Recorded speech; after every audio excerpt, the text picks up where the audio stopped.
Hi everyone, it's Chenzo from Reality Art Pod, here to talk about the Traitors US Season 2 reunion. This reunion aired immediately after the finale, where Sheree was murdered, Traitor Kate was banished, as were Faithfuls, Sandra, and MJ, leaving Trishelle and CT as the winners of the season. Before I dive in, if you want to watch my previous recaps, I put a link to my playlist in the description. If you like the content, consider subscribing. I'm trying to get to 1,000 subscribers by my birthday in April. So let's dive into it. The players are reunited with host Andy Cohen, who's obviously a seasoned host and is dressed like a purple Scotch tape. Andy greets them one by one. Sweet baby Jesus, not Ekin-su. May I call you Burgalicious? Hi, Parvati. No headband tonight. Apparently Max couldn't be there, boo-hoo-hoo. They watch and react to the final fire ceremony. I don't think we needed to see them all watch this long clip that we just watched 10 minutes before. Phaedra says that she feels for MJ because she really wanted to win, and Parvati says it was fitting that Bananas was first out and CT and Trishelle won the whole thing. John sides with the winners as well, adding that CT and Trishelle worked together the whole time and had every right to do what they did to MJ.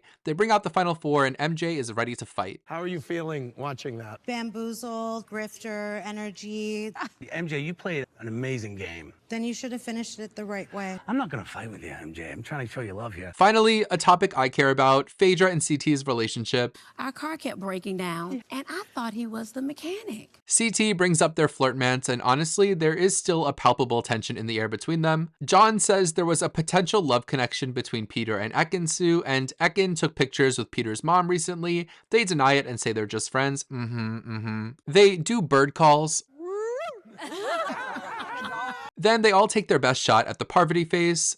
Deontay talks about being isolated in the game and having to deal with childhood traumas that came up and caused him to leave, and he's grateful for the experience. Kate gives a rare perspective, saying that she had a 4-month-old baby at home during this season and saw this as a vacation from the baby, which is hilarious. Peppermint shares that she felt cast out and felt like she was targeted due to biases people had before the show, and that it reminded her of high school, and with anti-trans legislations, she feels that this is bigger than just a game. They don't talk about this much more, but the other players seem very supportive, especially Phaedra and John. They dive into the Peter's Pals alliance, and Peter has a question for Phaedra. Miss Phaedra, would you accept this rose? Phaedra says she was a big Bachelor fan, but Peter was a big problem for her because he was like a cult leader in the castle. Parvati and Sandra are happy that Peppermint helped them to squash their beef, and Janelle claims that she would have been a better traitor than Dan. Honestly, maybe, probably. Getting to Marcus and Larsa, I'm not as interested in their game talk as much as their personal. Andy calls them out for unfollowing each other on social media, but they claim that they're working on their relationship.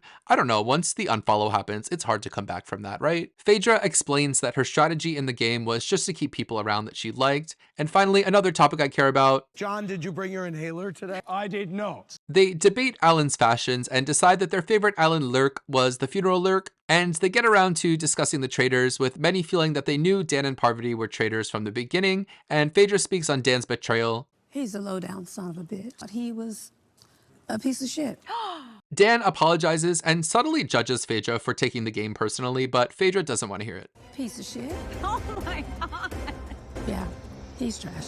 Sandra says that Dan's biggest mistake was targeting Bergie when there were people in the castle who definitely didn't have a shield. Bananas praises Phaedra for taking a back seat and letting the other traitors get all the heat. They move on to Parvati, and John calls Parvati Totally unconvincing. Kate admits she found being a traitor difficult, and Phaedra denies being selfish. If you think I'm speeding through all of this, it's because they were speeding through it themselves. Every topic they covered this reunion lasted for like 15 seconds. Andy praises them all for staying loyal to their network peers, and there's a montage of the star of the season, Phaedra, being iconic. She says she enjoyed it and had fun, and Kevin impersonates her Twitch. Then they show Trishy and CT winning, and MJ is instantly unhappy. You could tell Alan didn't even enjoy that. Everyone agrees that Trishelle played the best game this season, and Trishelle briefly brings up Peppermint to a visible unease for Peppermint, but disappointingly they don't dive into that drama or address it at all, probably because it's not the best look for their winner Trishelle. Trishy brings up that in the end she wanted to take MJ to the final two, and MJ is pissed at Trishy. Why are you still so mad at me, MJ? It was he who was the chump. Well, you blocked me on Instagram. Oh, it's fucking serious now. Well, I blocked you both immediately. CT says he didn't trust MJ, and she's incensed by this. John calls MJ bitter, and MJ calls C. Trishy greedy people. They leave off with C. Trishy expressing gratitude, and Alan announces that of course the traitors will return for season 3. In closing, this was one of the more boring reunions I've seen in a long time, especially with Andy at the helm. I was expecting there to be a little bit more drama. Overall, I felt like you could have not watched watch this reunion and your life wouldn't change at all. But that officially concludes my coverage of The Traitors Season 2. Consider subscribing if you like these updates because I'll be back to cover Season 3 whenever that is. Right now I'm also still covering RuPaul's Drag Race and Survivor 46. So until next time, you know where to find me. Bye!